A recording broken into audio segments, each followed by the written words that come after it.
Muito bem, pessoal. Bom dia a todos. Nós vamos, então, continuar a nossa aula. Nós falamos, na nossa última aula, em fármaco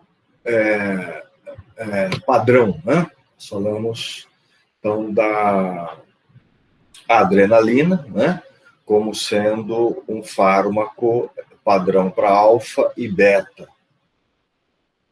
Hoje nós vamos falar um pouquinho da noradrenalina. A nora que, na realidade, é o mediador químico, é simpático, né? Ela está presente em toda a sinapse adrenérgica, né? Mas a noradrenalina, ela também é um fármaco, né? Um fármaco que é utilizado em ambiente hospitalar. E ela é um padrão de fármaco alfa estimulante. Ah, mas como que a nora ela é o mediador e ela é um padrão de alfa? Então, quer dizer que ela não estimula beta? Estimula também, né? Mas ela pega principalmente alfa, tá? Alfa. É que sempre que nós temos um estímulo simpático, tá? Vai haver a liberação de nora, mas também vai haver a liberação de adrenalina pelas adrenais. E a adrenalina é que vai ser distribuída e ela que vai intensificar tanto a ação de alfa quanto a ação de beta, tá? Então, a noradrenalina, ela é considerada um padrão alfa, por ter uma ação melhor em alfa, ok? Então, nós vamos começar a falar um pouquinho dela. Então, a noradrenalina é o mediador, né, como nós falamos, as fibras pós-ganglionares simpáticas, e constitui 20% do conteúdo de catecolaminas das adrenais humanas. As nossas adrenais, ela produz principalmente adrenalina, mas produz também noradrenalina. Ações farmacológicas, potente estimulador alfa, e ela também pega bem beta-1. Mas veja, ela atua, tá? É bem mais fraco em beta-2. Ela é predominante em alfa, depois beta-1 e depois em beta-2. Ok? O alfa-2 pré-sináptico é muito sensível à ação da noradrenalina. Só para recapitular, quem é o alfa-2 pré-sináptico? Alfa-2 pré é aquele alfa-2 que está na parte pré-sináptica, que regula a liberação de noradrenalina, né? Alfa-2, quando ele é estimulado, né, você vai ter o bloqueio de canais de cálcio e, com isso, a diminuição da liberação de noradrenalina para a sinapse. Ok? Efeitos cardiovasculares da noradrenalina. Aumenta a pressão sistólica e diastólica. Gente, à medida que a nora atua em alfa, né, ela vai gerar aí um aumento, uma vasoconstricção forte, né, mas ela atua também em beta-1, aumentando o trabalho cardíaco. Então, ela aumenta a resistência periférica através do alfa, né? e também aumenta a pressão de ejeção e de relaxamento através do beta. E com isso, aumentando tanto uma quanto outra, ela aumenta a pressão média. Então, a noradrenalina, ela aumenta a pressão. Ela é usada na clínica, né, em urgências.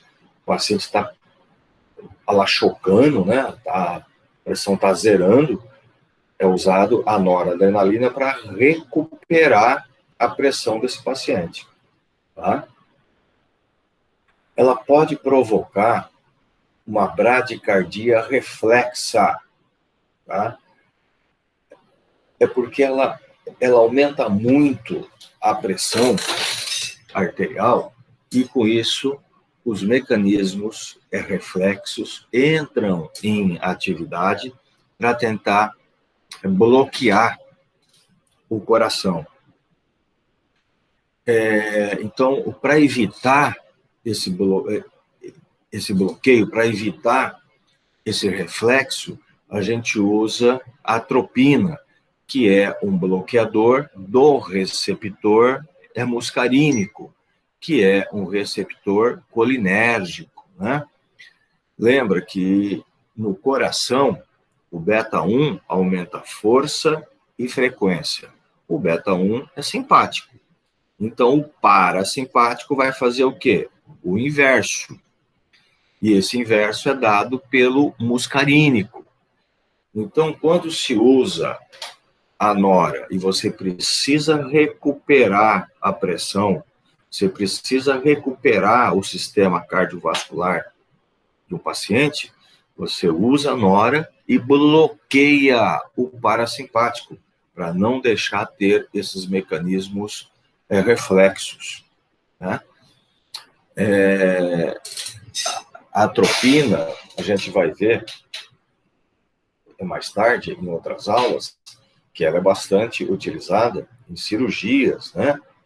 Porque tem muitos anestésicos que diminuem a frequência cardíaca e levam a uma broncoconstricção. Então, você bloqueando o muscarínico, você bloqueia essa ação de bradicardia. A nora diminui o fluxo sanguíneo para o rim, fígado, músculo esquelético. Por que diminui? Diminui porque ela é uma potente vasoconstrictora, né? Vasoconstrictora. E isso aí vai acabar diminuindo o calibre dos vasos para esses órgãos, diminuindo a irrigação para eles. A irrigação coronariana aumenta. Isso daí é um mecanismo reflexo também. Se você tem um aumento da atividade cardíaca, um aumento de pressão, né? Automaticamente o nosso centro vasomotor, ele entende que o coração ele está sendo submetido a um trabalho esforçado, a um aumento de atividade, e para isso, então, ele precisa aumentar o quê? A sua irrigação. Precisa chegar até ele mais suprimento, mais oxigênio. E quem faz a irrigação do músculo cardíaco são as coronárias. Então, você acaba tendo um aumento, né, dessa irrigação coronariana, para que o coração receba mais oxigênio. A coronária, gente, na coronária, nós vamos ter receptores alfa e receptores beta, tá? Nós temos os dois. Tá? Onde o alfa faz vasoconstricção, mas o beta faz vasodilatação. A nível de SNC, efeitos menos evidentes do que observado com a adrenalina. Lembra que a nível de SNC, a gente falou da adrenalina, a adrenalina age muito pouco a nível de SNC, a nora menos ainda. Tá?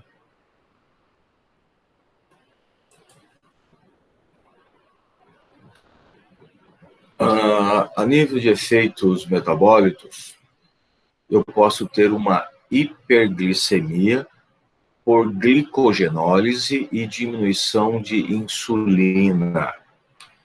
Lembra que o alfa, o receptor alfa, ele participa, né, da glicogenólise e ele também é um inibidor, né, inibidor da liberação de insulina. Então, o receptor alfa sendo estimulado pela nora, eu vou ter uma redução de insulina e um aumento aí da liberação de glicose. E isso aí pode levar a uma hiperglicemia.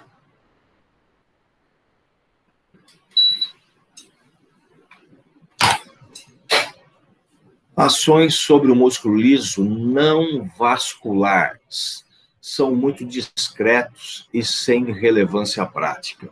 Então, músculo liso que não seja vaso, a noradrenalina praticamente ela não tem uma ação significativa, tá? Não tem. Porque nesses músculos lisos, gente, fora o vaso, o predomínio, a gente vai ver que é mais parasimpático. Eu não tenho uma ação simpática significativa sobre esse músculo liso, tá? O simpático, ele age sobre o músculo liso vascular. Ok?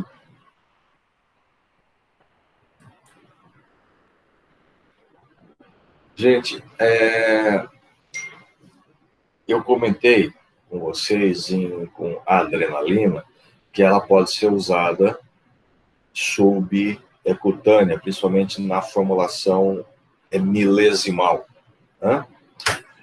A noradrenalina, ela só pode ser administrada na forma, na via intravascular. Só intravascular. Ela não é absorvida por qualquer outra via, tá? E assim mesmo, na vascular, ela tem que ser administrada em forma de gotejamento, de uma forma muito lenta. E por que isso, gente? Porque ela é uma potente vasoconstrictora. Se eu administrar ela subcutânea ou se eu administrar intramuscular, ela provoca uma vasoconstricção. O local é tão potente que gera gangrena, tá? Eu não posso administrar. Mesmo administrando intravascular, eu tenho que usar um vaso mais profundo e um vaso de maior calibre. Não posso usar em vasinho pequeno, porque ela fecha o vaso, ela obstrui, ela gera uma vasoconstricção potente, ela chega a fechar o vaso. Então, eu tenho que administrar, né, em vasos de maior calibre.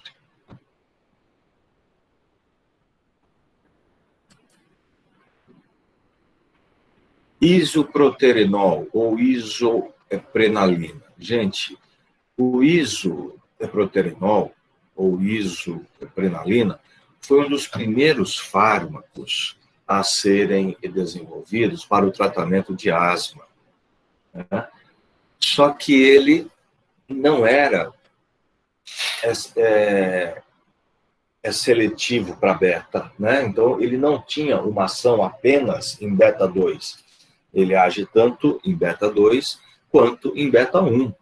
Então, os efeitos adversos, os efeitos colaterais que esse fármaco promovia era imenso, muitos efeitos.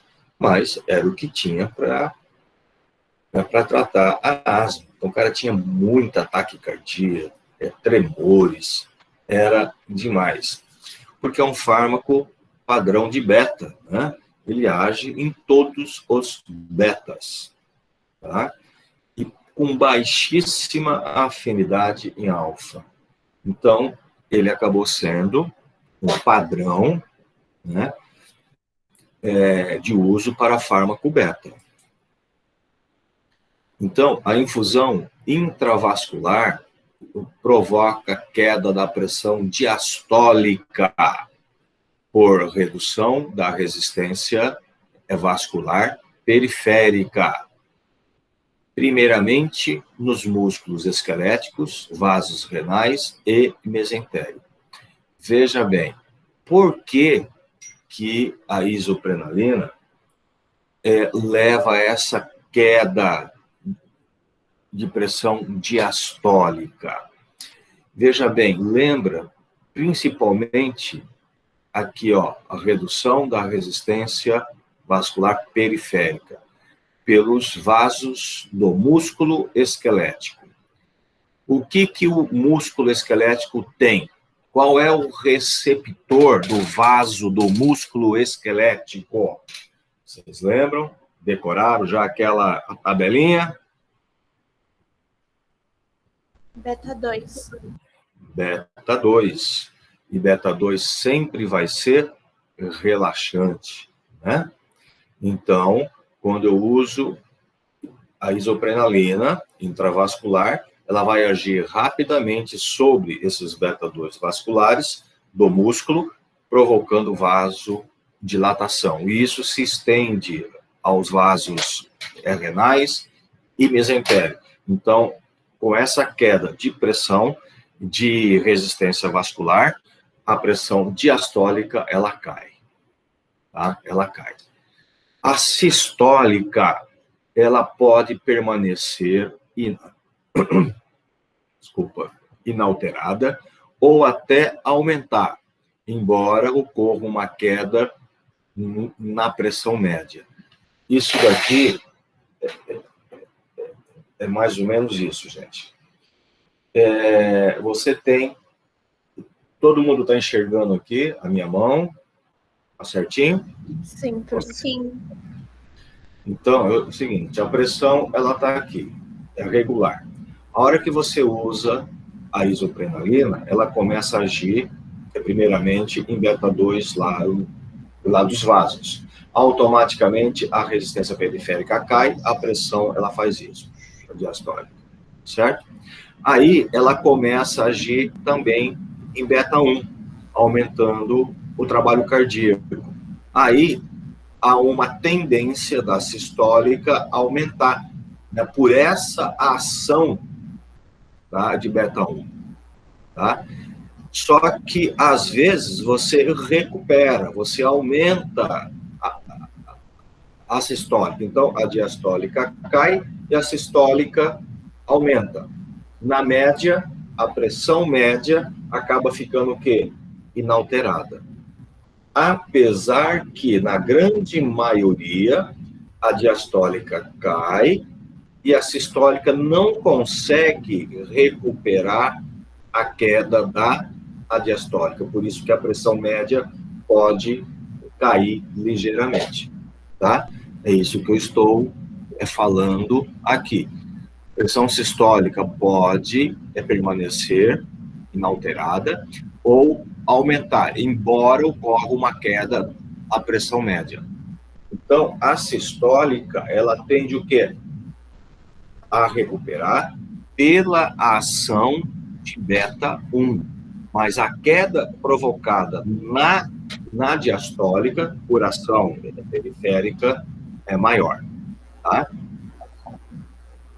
O débito cardíaco aumenta por inotropismo e cronotropismo positivo.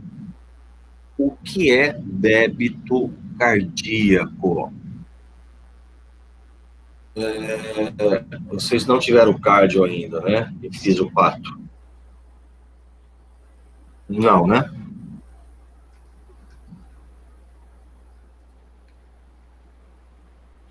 Tiveram ou não tiveram, gente? A gente teve agora, prof. O que é débito cardíaco? Quem sabe o que é débito? Como é que você me explica o que é débito cardíaco?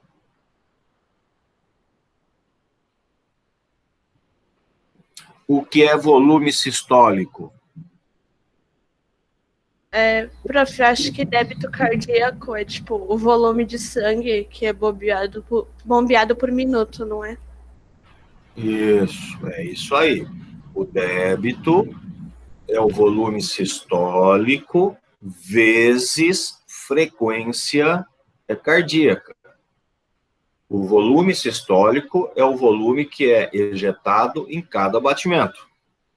Frequência é a quantidade de batimento por minuto. Então, o débito é o quanto de sangue que o coração ejeta em 1 minuto, né? E alguém sabe me dizer quanto que é o nosso débito fisiológico? 5 litros, não é? Isso, aproximadamente 5 litros. Muito bem. Então, pela ação de beta-1, eu vou ter um aumento de força e um aumento da frequência. Eu vou ter um inotropismo e um cronotropismo positivo, né?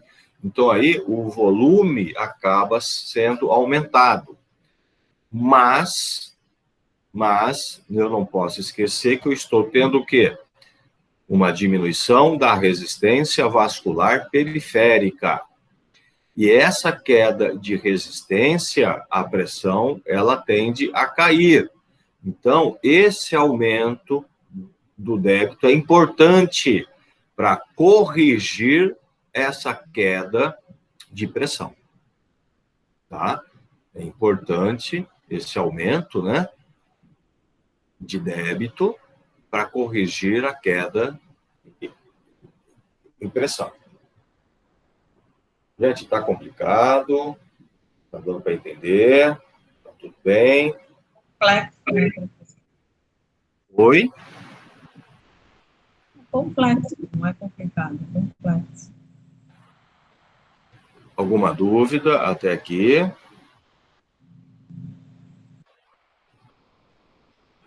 Veja que você precisa estar bem alinhado aqui, a fisiologia e a farmácia, né? A gente vai trabalhar muito assim, tá? Físio e farmácia, tá?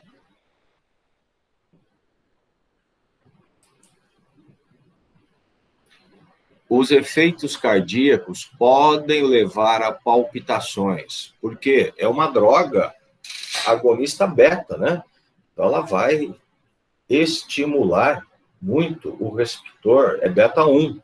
Então, aí vai dar aqueles efeitos, né?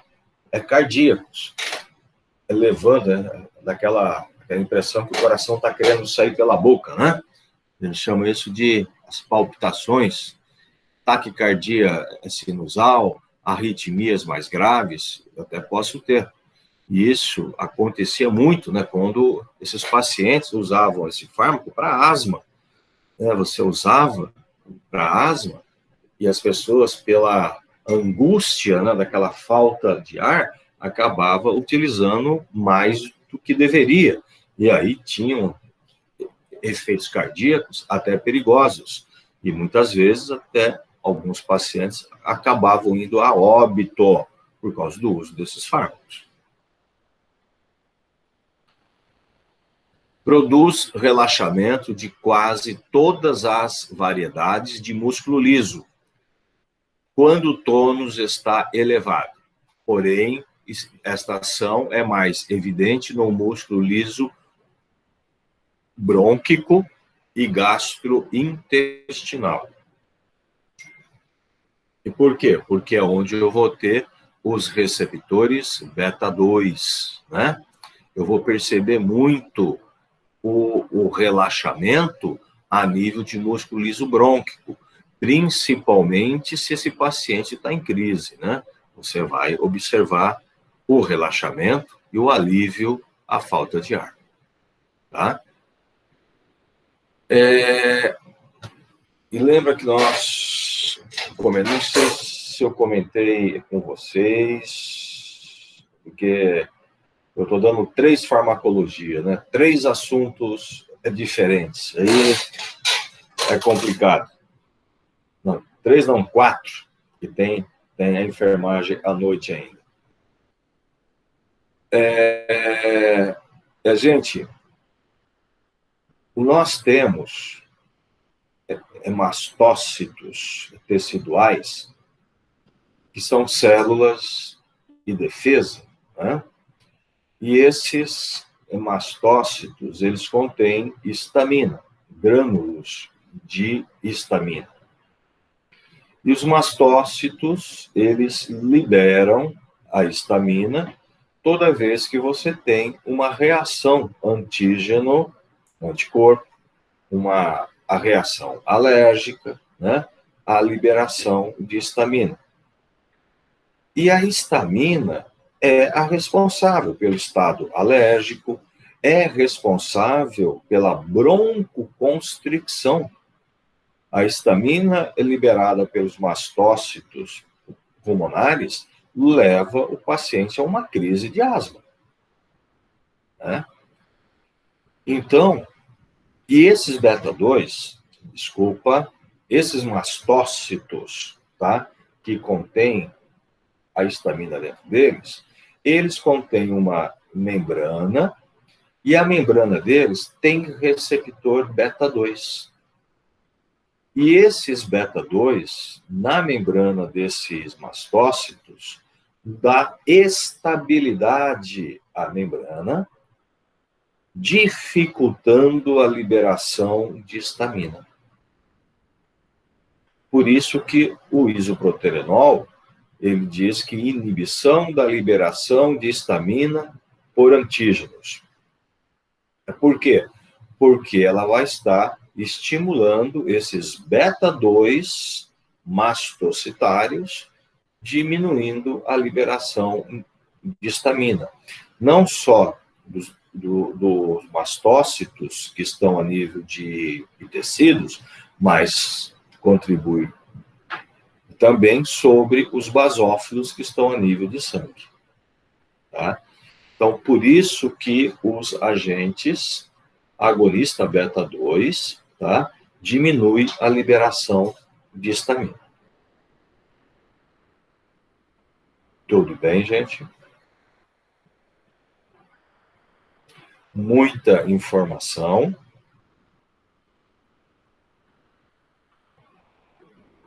Tudo bem, professor. Tudo bem, prof. Tudo bem. Gente, só uma dica, tá? Não deixa para estudar farmaco, para ver farmaco só perto da prova, não, tá? Você vê que tem muito detalhe, muita coisinha. É bom que vocês sempre estão dando uma lida, pelo menos, tá? Para não perder aí o entendimento. Ok? Tá vendo que é muito detalhes, né? Gente, a dopamina, eu não vou falar dela, tá? Não vou perder tempo. A gente usa muito pouco ela, tá? Isso aí depois, cada um dá uma lida, se quiser, tá? Eu não vou cobrando ela de vocês, tá?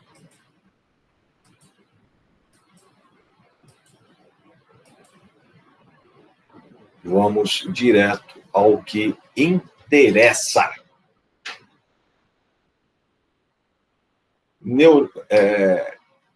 Adrenérgico, bloqueador de neurônio. Muito bem. Lembro que os neurônios adrenérgicos, eles saem, né? Aqui, começa aqui na parte do nosso tronco encefálico e desce pela a medula. A nível de tronco encefálico, nós temos lá a origem, né, dos neurônios adrenérgicos simpáticos. E dentro desses neurônios, é que vai ter a síntese também de noradrenalina, né? E as sinapses neuronais, eu vou ter aí também os receptores alfa, beta, o pós-sináptico, o pré-sináptico, tudo o que nós já comentamos, certo? Muito bem. Existem fármacos que têm como mecanismo bloquear o neurônio adrenérgico a nível de tronco encefálico. Então, é um bloqueio a nível central. Ok? É um bloqueio a nível central. Muito bem.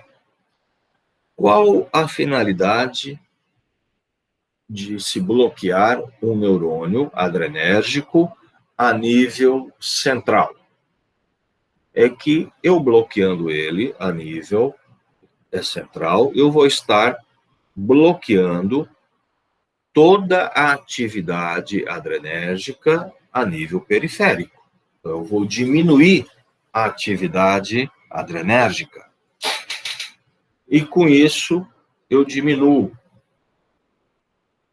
a vasoconstricção, eu diminuo o trabalho cardíaco, eu diminuo a liberação de renina pelo rim, né?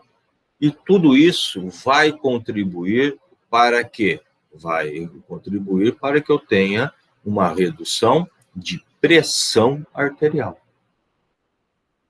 Então, o foco desses fármacos, tá, é ação antihipertensiva. Ok? Esses fármacos que a gente vai comentar agora, que são 2 em especial, eles foram um dos primeiros fármacos a serem utilizados como antihipertensivo lá atrás, há muitos anos. Ainda tem deles hoje? Tem. Só que hoje nós temos fármacos muito melhores, né? Com menor número de efeito adverso, fármacos mais específicos. Mas, se a gente voltar aí 25 anos, 30 anos atrás, a gente não tinha essas opções. E esses fármacos eram o que era mais utilizado na clínica como antihipertensivo. Tá? E nós temos aqui, né, a metildopa. A metildopa é um fármaco antihipertensivo, tá, bastante utilizado. Eu lembro quando eu me formei, eu vim para Santos, eu comprei a drogaria, a metildopa, a gente comprava de caixas e caixas fechadas o laboratório, porque saía demais, era que nem água. Né? E a metildopa, tá, na realidade, ela é um profármaco. Ela vai se transformar em alfa-metil-noradrenalina. Ok? E como que isso acontece? Deixa eu ver se está aqui. Ela age, ela tem uma ação central, que é nível de tronco encefálico. Então, ela vai agir lá. Você toma ela vai ser absorvida e ela chega até o nosso tronco encefálico, tá? E lá no nosso tronco encefálico, tá? Ela vai... Deixa eu ver aqui, gente. Só um minutinho. Esse slide é o 36. Deixa eu voltar lá atrás para a gente falar disso. Aqui.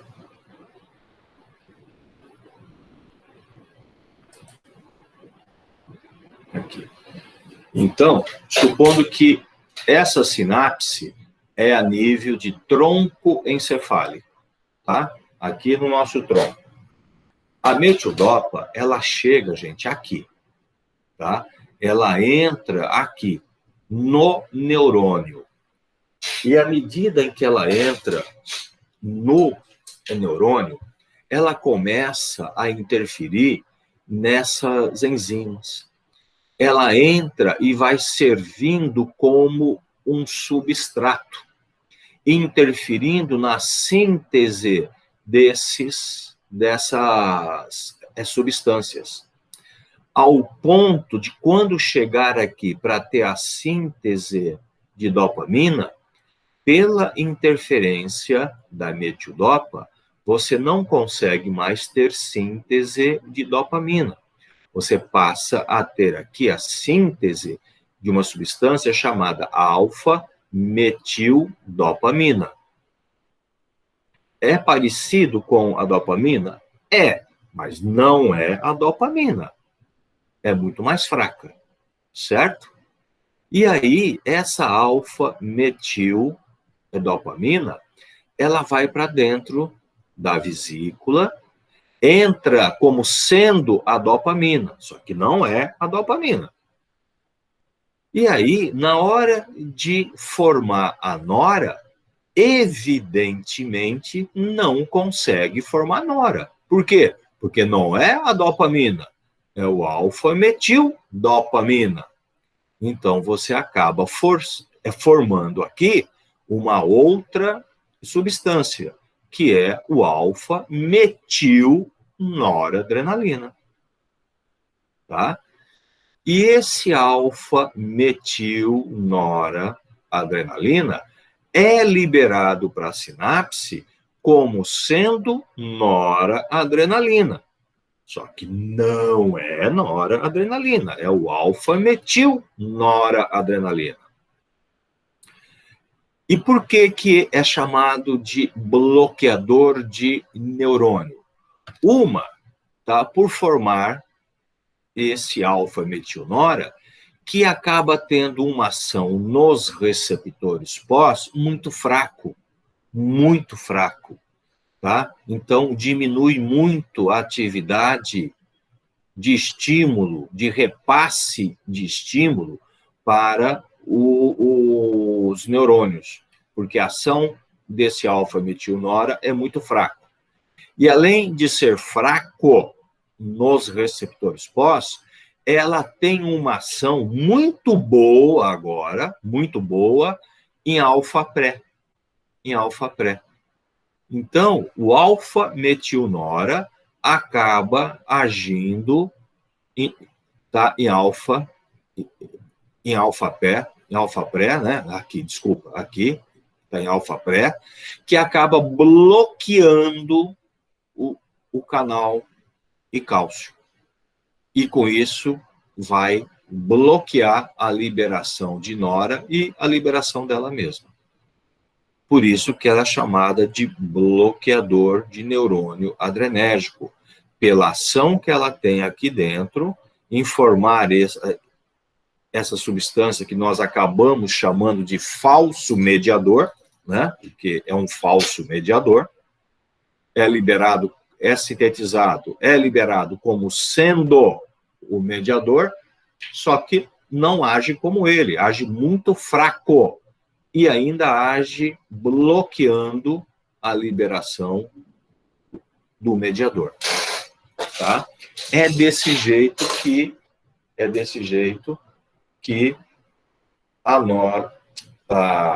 a metildopa age, tá? Alguma dúvida aí, gente? Alguma pergunta quanto a essa ação?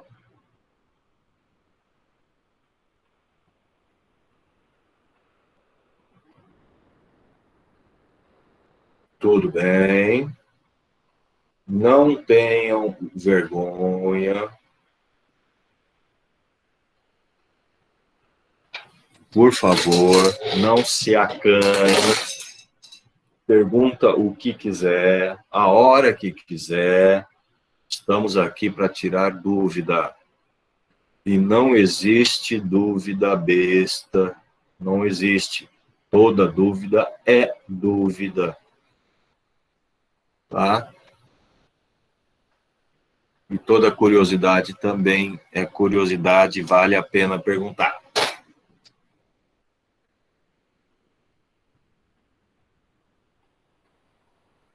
Bom, se ninguém quer perguntar nada, vou voltar lá onde nós estávamos.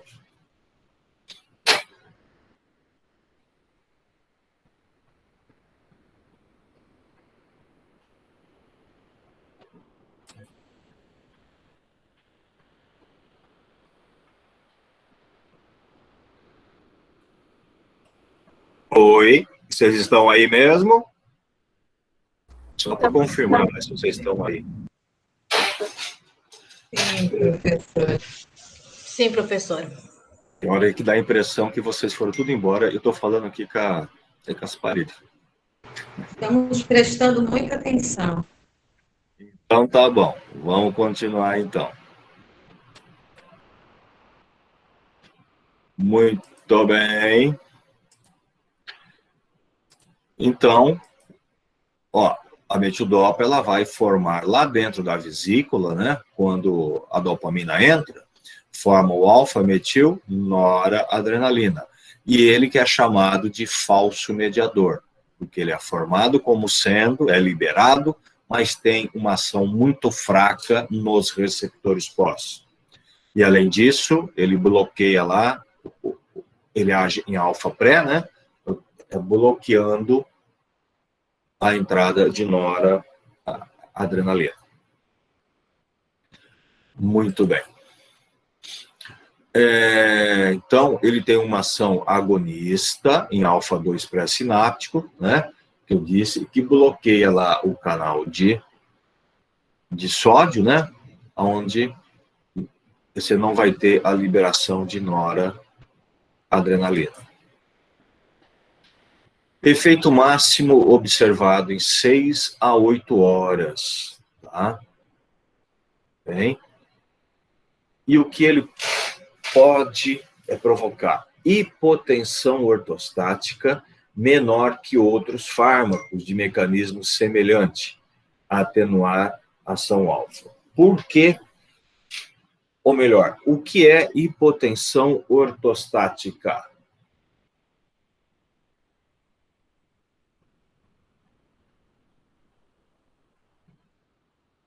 Ninguém sabe o que é uma hipotensão ortostática? Hipotensão ortostática, gente, é aquela queda de pressão que vocês têm quando a gente muda de posição rapidamente.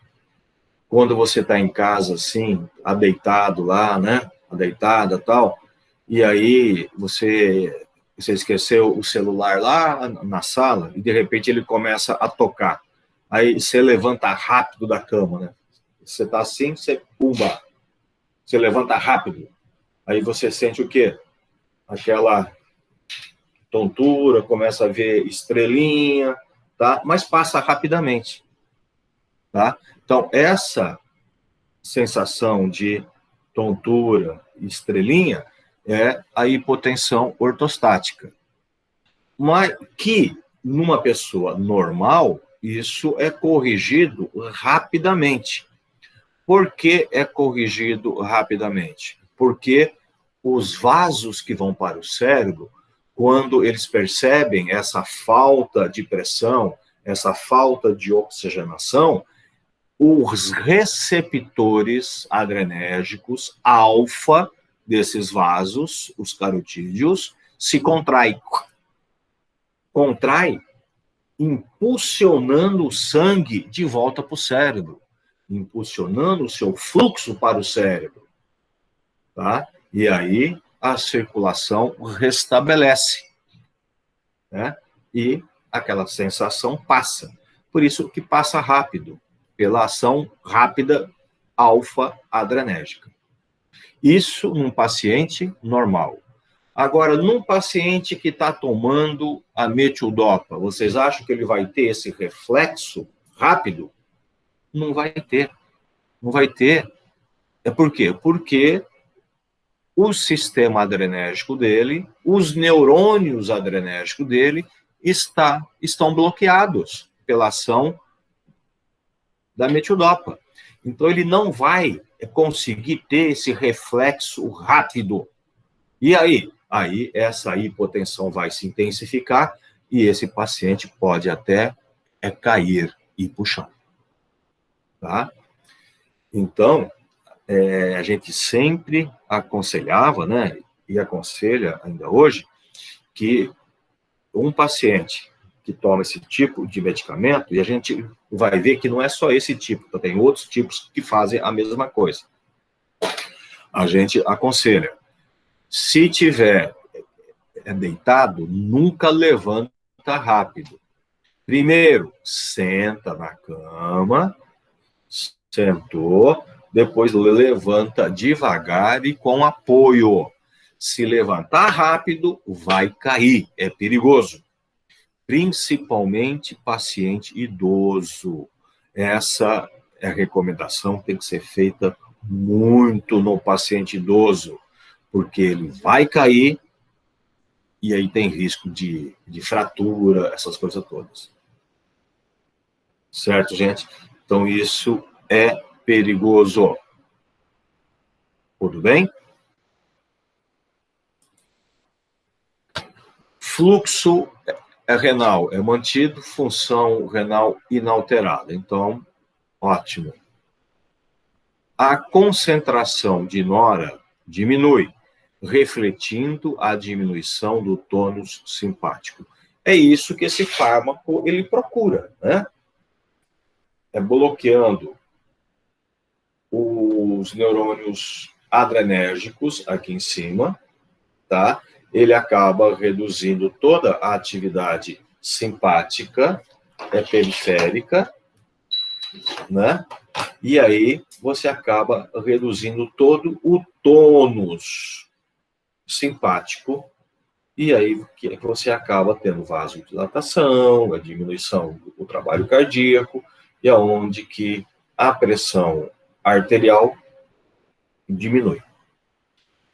Ok?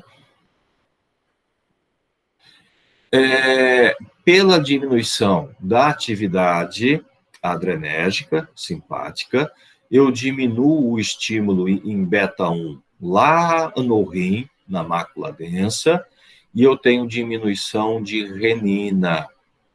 Essa diminuição de renina é importante, né? Por quê? Porque a renina, ela vai para a circulação, ela vai encontrar com angiotensinogênio e vai ser convertida em angiotensina, né? E a angiotensina, que é chamada de angiotensina 1, será convertida em angiotensina 2. E essa angiotensina 2 é uma potente vasoconstritora. Potente vasoconstritora. Então, se eu diminuir a renina, eu vou estar indiretamente diminuindo a angiotensina 2. E eu vou ter, então, agora, menor vasoconstricção. Vou ter vasodilatação. E a pressão vai diminuir. Tudo bem aí, gente? Tudo bem, prof. Muito bem.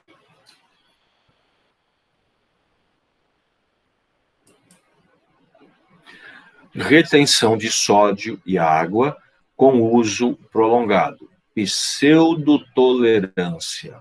Gente, isso vocês podem observar, o que eu vou falar agora.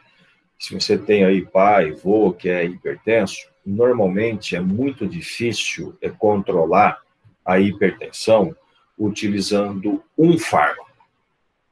Normalmente se associam fármacos para um controle melhor da hipertensão, né?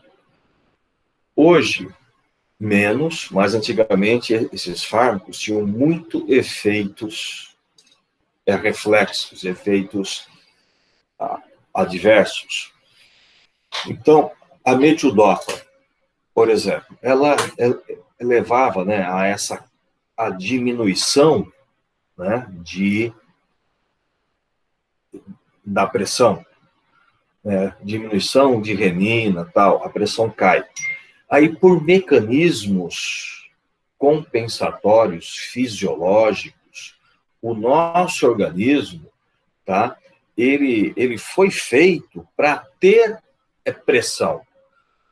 Nós temos vários mecanismos de controle para manter a pressão. Isso vocês devem ter visto, ou vão ver ainda, em fisiologia, em fisiopatologia. Então, esses mecanismos compensatórios são muito ativos para manter a pressão. Por isso que é difícil perder pressão. E quando você usa um fármaco e você perde pressão, o nosso organismo tenta recuperar por vários mecanismos. E um mecanismo mais simples aí que ele usa é retenção de sódio e de água. Porque ele sabe que se reter sódio, se reter água, vai aumentar o fluxo, vai aumentar a resistência e aí a pressão vai aumentar. Então, quando você passa a utilizar a metildopa, né, de forma crônica, forma contínua, para o controle da hipertensão, né, é comum desencadear esse mecanismo de retenção de sódio e de água. E aí a pressão volta a subir. Por isso que a gente chama de pseudotolerância. Parece que o organismo fica tolerante à metildopa, né? Mas não é. É por causa desse efeito aqui. Tá? E aí, o que nós temos que fazer para reduzir a pressão e continuar mantendo a ação da metildopa? Utilizar diurético. O que ele provoca de retenção, a gente põe para fora utilizando diurético. Ok? Então, a metildopa normalmente já tinha que usar associada a diurético, senão não produzia um efeito adequado a longo prazo. Tudo bem, gente?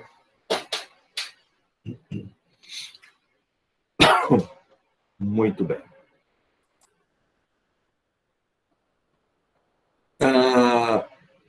Por inibir o tronco encefálico, inibe os centros responsáveis pelo estado de vigília e alerta. Gente, a nível de tronco encefálico, nós temos alguns centros, tá? Chamados centros da vigília, que são aqueles centros que nos mantêm alerta, que nos mantém acordado, né, que nos mantém ativo para reflexos, para essas coisas todas. Ok? Ao inibir a atividade adrenérgica a nível de tronco, a gente acaba também inibindo alguns desses centros de vigília e de alerta. É a mesma coisa quando você usa um antialérgico aí, o Polaramine, né? Ele também vai bloquear algum desses centros. E aí, o que dá? Dá uma sedação, dá um soninho, né? Você fica mole, tá? Essa moleza, esse sono, é provocado pelo bloqueio desses centros de vigília, tá? É importante o alerta ao paciente sobre esse efeito. É muito importante isso. E por que é importante isso? Porque muitos pacientes acabam associando esse efeito de moleza, de sedação, com hipotensão, com queda e pressão. E acabam falando, não, esse remédio está fazendo mal para mim, ele está abaixando muito a pressão, e por isso que eu estou mole, desse jeito. E muitas vezes, por conta própria, eles acabam abandonando o tratamento ou acabam reduzindo dose, e isso compromete a eficácia do tratamento. Então, o paciente precisa ser alertado desse efeito, para que ele saiba que esse efeito normalmente é transitório, tá? Ele passa em alguns dias. Em alguns dias, esse efeito, ele passa, porque o nosso organismo percebe, né, que está tendo um bloqueio constante, e ele acaba reagindo contra, ele perde essa sensibilidade, e aí volta a trabalhar, e aí essa sensação de sonolência passa. Então é importante, tá, dar esse aviso ao paciente. Ressecamento de boca, ação alfa nos centros medulares. Nós também temos alguns centros, a medula, que tem receptores alfa, então é adrenérgico, que vai para as glândulas salivares. E se eu perder esse estímulo a nível de medula, porque eu estou bloqueando, né, o simpático, eu perco esse estímulo alfa. E eu vou ter aí um ressecamento. Então, é comum a metildopa dar o que a gente chama de boca seca, né? O nome correto disso é xerostomia. Xerostomia, é boca seca. Gente, vários fármacos antihipertensivos, várias classes antihipertensivas, reduz libido, tá? Reduz libido. A metildopa também reduz, tá? Até muitos homens reclamavam, né, dessa perda de libido provocado pela a metildopa, tá? E não é só ela, vários outros fármacos antihipertensivos fazem a mesma coisa. A metildopa pode provocar sinais parkinsonianos e hiperprolactinemia. E quando provoca a hiperprolactinemia, que é o aumento da prolactina, principalmente em homens, pode provocar ginecomastia, galactorreia, né? E por que isso? Por que os sinais parkinsonianos? O que é Parkinson, gente? Alguém responde?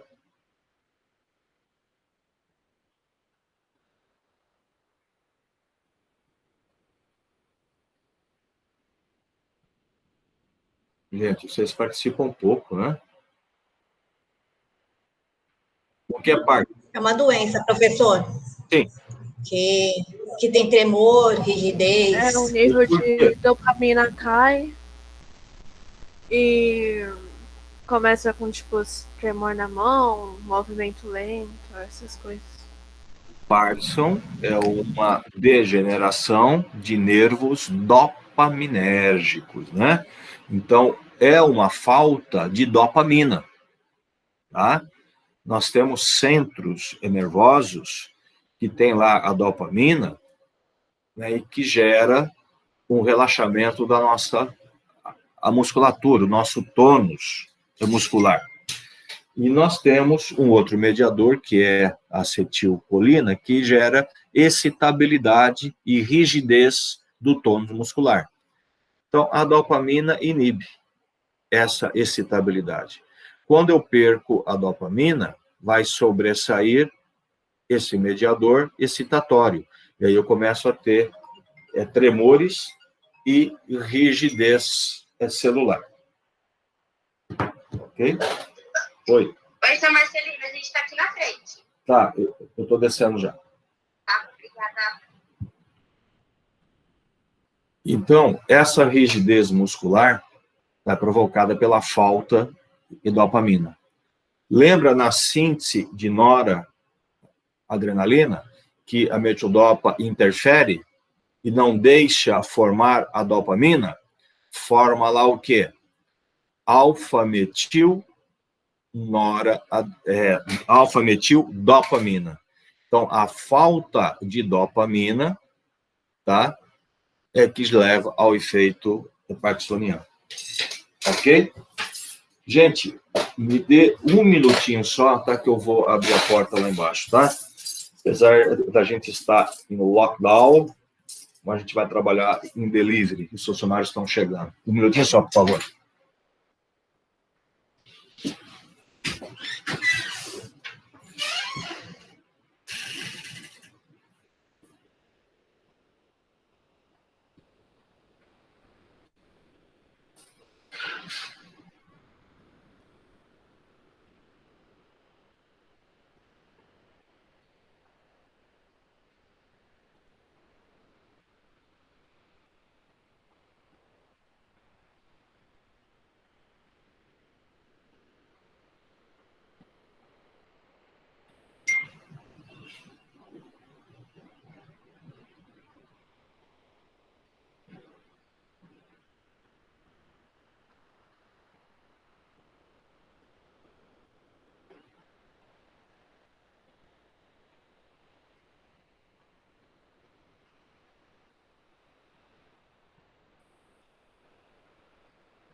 Olá. Desculpa, gente.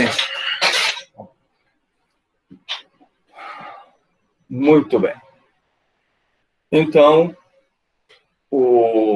a metildopa pode provocar esses sinais parkinsonianos. Gente, e isso não é Parkinson, tá? É apenas sinais parkinsonianos. Com a redução de dose ou a substituição do medicamento, tudo volta ao normal, tá? Ginecomastia, pelo aumento da prolactina. O seguinte, na hipófise, nós temos um receptor D2, que é a dopamina, né? Que regula a liberação de prolactina. Então, a dopamina, ela inibe, tá, a liberação de prolactina. Como eu vou estar com falta de dopamina, eu passo a ter aumento de prolactina. E esse aumento de prolactina é que leva à ginecomastia, que é o crescimento das mamas, né? E galactorreia, aumento na produção de leite. Tá? Esse efeito, vou até dar um exemplo. Não sei se alguém já viu isso. Hoje se usa menos, não se usa muito mais isso não, mas já se usou muito. Usar o Plasil para aumentar leite. Alguém já ouviu falar disso? Aquele Plasil que é usado para náusea, para enjoo, para aumentar o leite? Para aumentar o leite, não, prof. Mas tem gente que no chat respondeu que já tinha ouvido falar. Que o quê? Eu nunca tinha ouvido falar para aumentar o leite, mas no chat falaram que sim e que já usaram. Então, por quê? O Plasil, na realidade, ele não foi feito para ser usado para enjoo, para vômito, né? Foi uma tentativa de ser usado para esquizofrenia, que é um fármaco bloqueador do receptor D2 de dopamina. Só que não deu resultado significativo para esquizofrenia. E foi aonde, então, nós se percebeu que ele tinha um efeito bom, né? Para náusea e para enjoo. Porque no centro do vômito, tá? Bem próximo dele, tem um centro que tem a dopamina e que estimula o vômito. Então, ele bloqueando lá, se bloqueia a náusea e vômito. Então, ele passou a ser usado para isso. Só que, na hipófise, eu também tenho, na hipófise, o D2, que diminui a prolactina. E eu usando o Plasil, eu bloqueio esse D2, eu aumento a prolactina, e a prolactina aumenta a galactorreia, a produção de leite. Então, por isso que se usou e se usa, né, hoje menos, o Plasil para isso, para aumentar o leite. Ok? A metidopa, ela tem dois efeitos, tá? Que são efeitos mais preocupantes, né? Anemia hemolítica e hepatotoxicidade. Tá? Essa anemia hemolítica, então, ao menor sinal de anemia, precisa, então, suspender o medicamento. E hepatotoxicidade, a mesma coisa, precisa interromper, tá? São dois efeitos importantes adversos que a metidopa pode provocar. Ah, vai provocar? Não, difícil falar, né? Mas tem citações. Ok? Tudo bem, gente?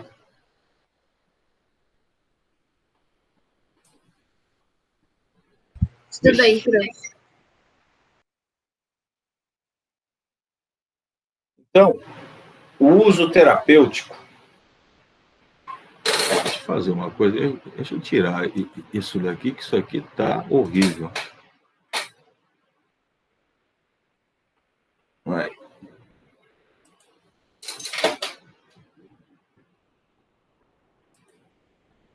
Bom, então, gente, a metidopa, ela é usada como antihipertensivo, substituída por outros agentes. Substituída por quê? Porque outros agentes são muito mais seguros, muito mais com menos efeitos adversos, né? Só que tem uma coisa, ela constitui ainda hoje um fármaco preferido para o tratamento da hipertensão durante a gravidez, em razão de sua eficiência e segurança para a mãe e feto.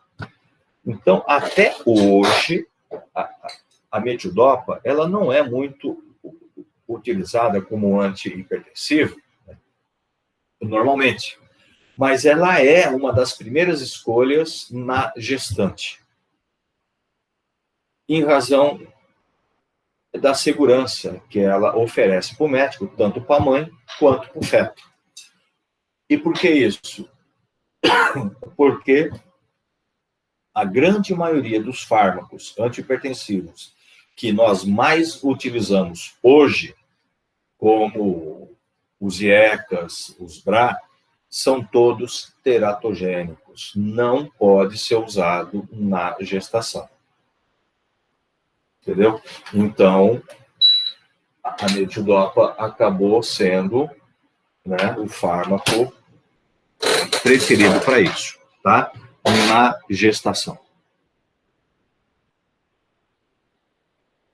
Gente, a reserpina é um outro fármaco, tá? Eu vou só mencionar, mas a gente não tem mais ela disponível no Brasil, tá? A gente não usa mais. Ela é usada ainda em países mais pobres, aí na África, tal, né? Porque é um fármaco muito barato, mas ela não é mais utilizada aqui, tá? Ela também é um fármaco, né? Ela também é um fármaco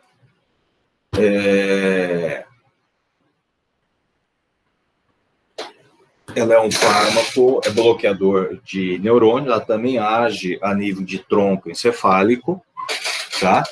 Só que a ação dela, gente, se dá a nível das vesículas, né?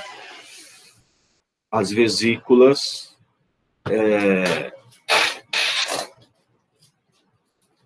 Vou achar isso aqui. Na porta, porque teve uma gente que entrou agora, melhor deixar fechado. A gente foi com os cartõezinhos lá fora. O negócio é pegar e ligar. Tá. Eu vou ligar pro Jonathan para pegar aquela lista de contatos que ele tem que o Márcio falou para mandar mensagem. Tá.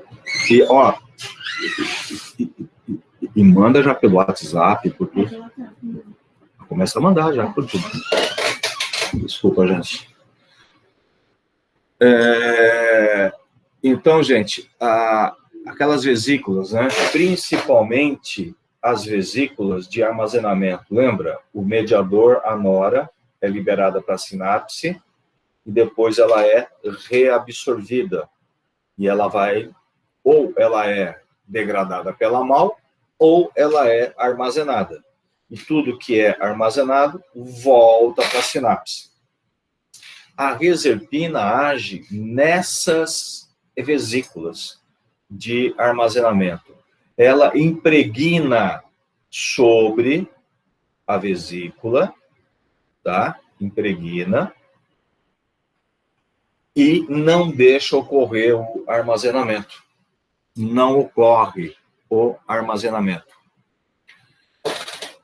Não ocorrendo armazenamento, todo aquele mediador será degradado pela mal. Então, você acaba tendo uma redução significativa de noradrenalina. Tá? Então, a oferta de noradrenalina diminui, cai. E aí, a sua liberação, a sua ação cai. Por isso que também ocorre um bloqueio central. Tá? Então, a forma de ação, tá? O efeito final é muito semelhante à metidopa, só que de uma forma diferente, né?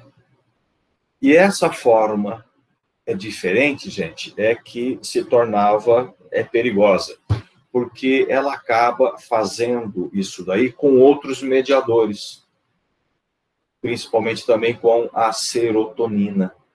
Então, ela acabava reduzindo também níveis de serotonina, o que levava esse paciente, tá, a uma depressão psicótica, tá, e que podia levar até o suicídio, tá? Por essa falta de dopamina, tá? Então, o restante é praticamente a mesma coisa que a metidopa. Ó, hipotensão ortostática, tá, que a gente disse, né? ela também leva a retenção de sal de água, você também tinha que usar ela associado a diurético, então, tudo igual a metildopa, com exceção, a sedação, também a mesma coisa. Só isso daqui que é muito pior, né? O que levava à depressão psicótica ocasional, que pode dar até suicídio. Por isso ela foi interrompida, né? E ela tem que ser interrompida nas primeiras manifestações de depressão. Tem que parar rapidamente. E aí a gente não usa mais ela, tá? Ela é usada ainda hoje em países em desenvolvimento, né? Pior que o nosso, né? Pelo custo baixo. Nós não temos mais ela.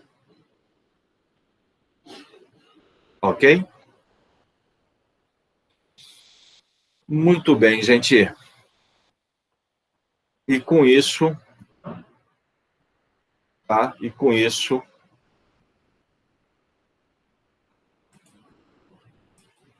eu termino essa aula de hoje. Dúvidas? Curiosidade? Perguntas? Sem dúvidas, professor. Beleza. Pode ir pensando aí, tá? Enquanto eu abro aqui.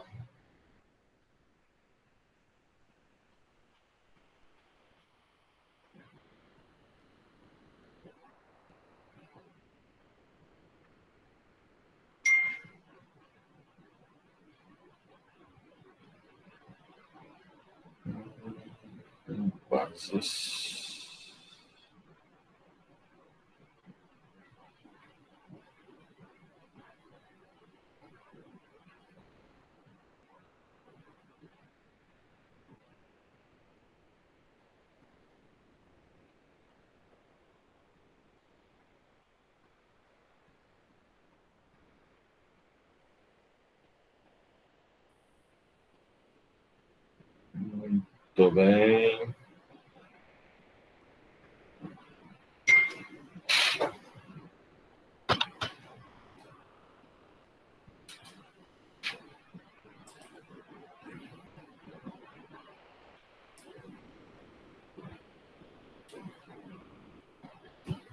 Annalise não está.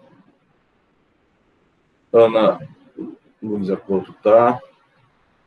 Ana Maria está. Beatriz Akemi está. Beatriz de Oliveira está. Beatriz Romano não está, né? Bruna está. Bruno também está. Carolina também está. Presente, professor.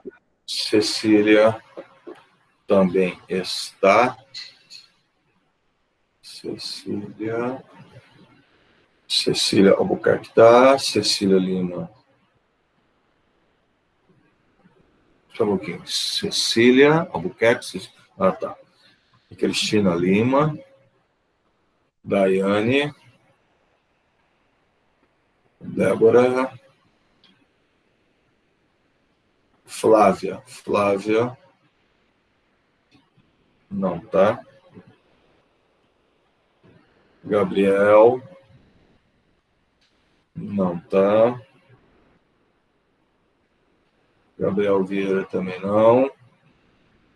Giovana também não. Eu tô sim. Você tá? Ah, desculpa. Oxi.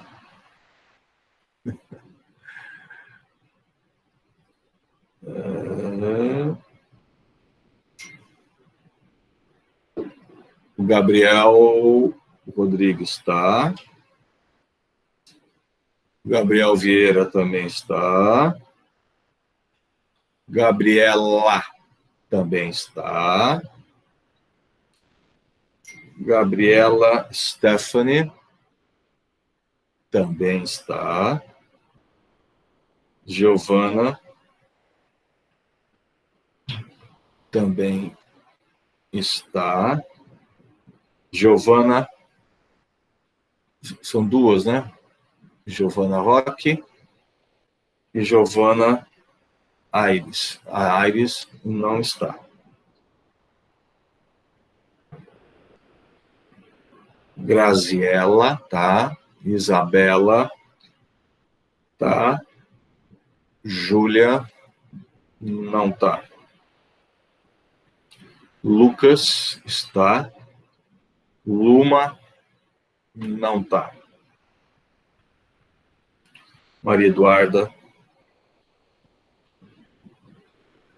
Maria Eduarda não tá. Maria não tá. Marisa está. Mariana está. Marina, quer dizer. Mateus não está. Mateus também não está. Mel tá. Natália está. Natália Vicente. A Natália Batista que não está. Raquel tá. Tayane tá. Thaís.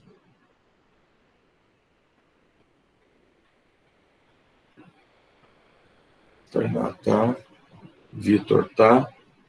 E a Érica também tá.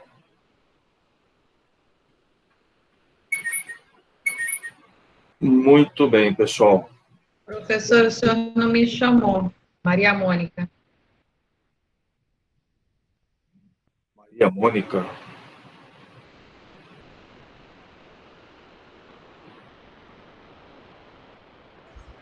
Professor, a Luma, ela também estava presente, é que a internet dela caiu. Provavelmente ela não apareceu aí. Luma Martins. Tá. E Maria Mônica. Isso. Maria Mônica? Isso. Você tá com outro nome? Não, tá como ênfase aí, talvez. Ah, tá. Então foi isso. Beleza. A Cecília Dorico também está presente, ela falou no chat. Quem? A Cecília Dorico, ela disse que teve um problema de conexão, mas que também está presente. Qual delas? Cecília? Odorico. Tá. Beleza. Mais alguém? Então, gente, muito obrigado. Uma boa semana para vocês. Até a semana que vem, se Deus quiser, tá? Obrigada, professora. Até semana que vem. Obrigada. Até Até. semana que Abraço vem, pra Prof. todos. Obrigada pela aula. Tchau, pessoal. Tchau, tchau. Obrigado a vocês.